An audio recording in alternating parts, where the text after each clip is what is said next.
Pre-workout was not supposed to get this crazy. It started with caffeine. It ended with ingredients that made the whole category feel borderline illegal. And once you see how we got from coffee to DMAA, DMHA and all the gray zone stuff in between, the entire supplement industry starts making a lot more sense. Pre-workout did not become insane because one company randomly lost its mind. It got weird because the entire category kept rewarding the same thing. More, bro, I want to shove this into my ass.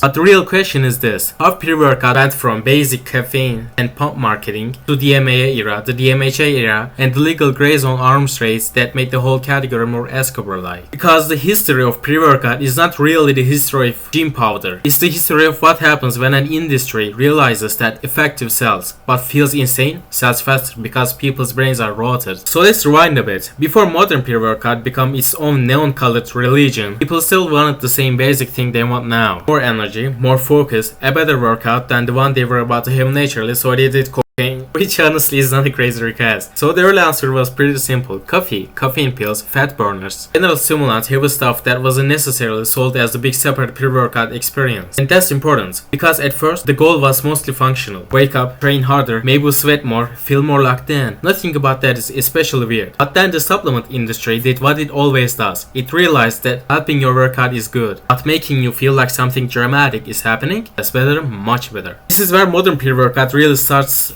to become a category. Products stop being just energy support and start becoming an event. Other labels, more aggressive branding, extreme energy, insane focus, maximum intensity, everything starts sounding like you're not about to hit dumbbell shoulder press, you're about to invade a small country. Around the mid-2000s, that shift gets way more visible. And O-Explode launched in 2004 as the first complete pre-workout, which is honestly a perfect phrase, because that's exactly the direction the market wanted. Not just one ingredient, a whole experience stack to get you locked and loaded. Or that. Energy, pump, focus, endurance, tingles, heart attacks, strokes, flavor that tastes like melted radioactivity. And that's the key change. Pre-workout stops being about one simple input and becomes a packaged sensation. You weren't just buying support for training anymore. You were buying the feeling that something bigger was about to happen.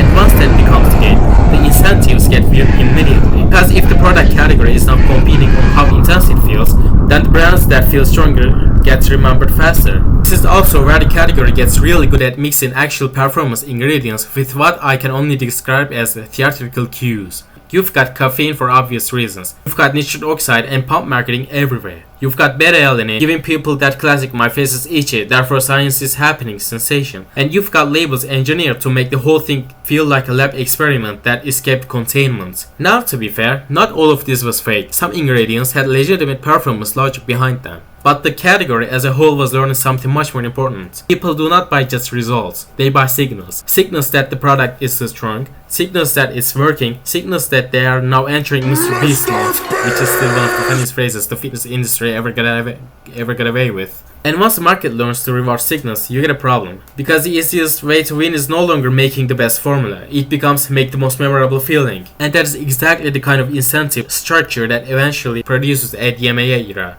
That is exactly the kind of incentive structure that eventually produces a DMAA era. What? So now we get to the part where pre-workouts stops feeling merely overmarketed and starts feeling kind of sketchy. DMAA become one of the most notorious ingredients in the whole story, especially through products like Check 3D. And if you were around for that era, you already know why people talked about it like it had mythical status. Because the category had been moving in one direction for years. More stimulation, more kick, more intensity, more you definitely feel this.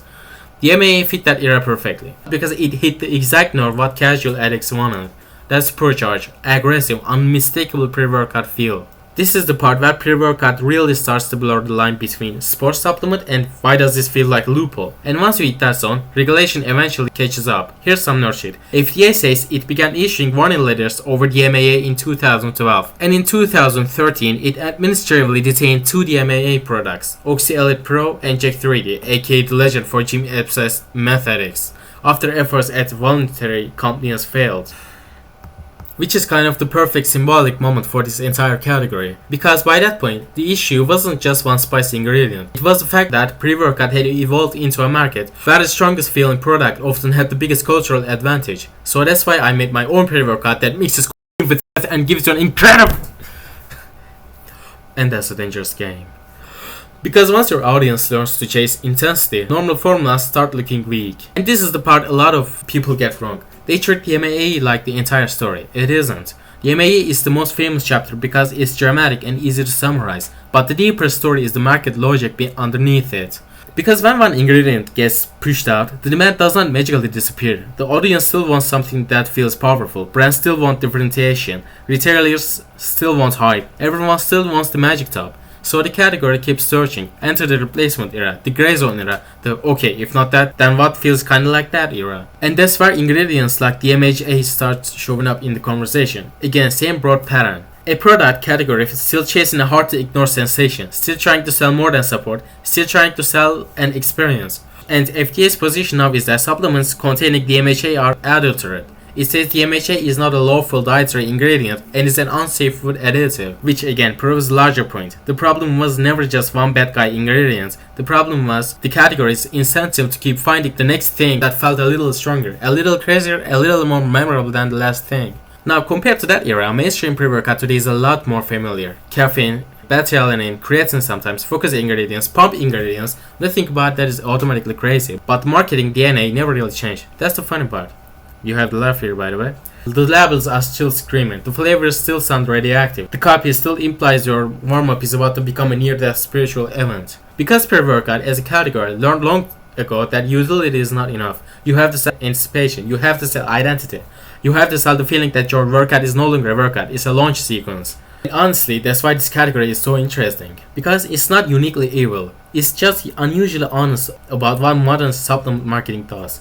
It takes something that can be moderately useful and pushes it, packages it, brands it, and hypes it until the field becomes a product. So the history of pre-workout is not just the history of energy powders. It's the history of a market discovering that people don't only want better performance. They want a stronger ritual, a stronger sensation, a stronger story to tell themselves before they train. And once that became the real product, of course the category got weird. It was basically designed to. So yeah, pre-workout did not become sketchy because the fitness industry made one mistake. It became sketchy because the whole business kept rewarding anything that felt more intense than the last step. And in a category built on intensity, that is exactly how we end up going from coffee to wait, I want to subscribe to this channel. You know what to do.